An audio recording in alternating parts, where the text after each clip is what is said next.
Today would have been George Weber's 48th birthday, but instead the man who once was a voice of morning radio is now the subject of morning news reports. Veteran ABC newsman George Weber found stabbed to death in his Carroll Gardens apartment in Brooklyn over the weekend. Weber was a veteran with WABC Radio who recently joined ABC National News Radio.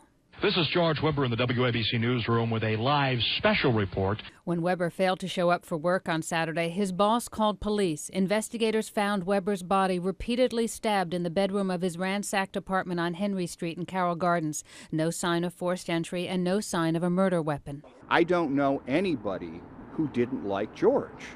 So it's stunning when somebody that kind and gentle and decent and well-liked is murdered. Ron Kuby worked with Weber for close to 15 years. Mayor Bloomberg also worked with him. Quote, "He'll be deeply missed by millions of radio listeners, including me." Weber, a native of Pennsylvania, worked his way up in radio in several markets before reaching New York, saying he had the best job in the best city in the world.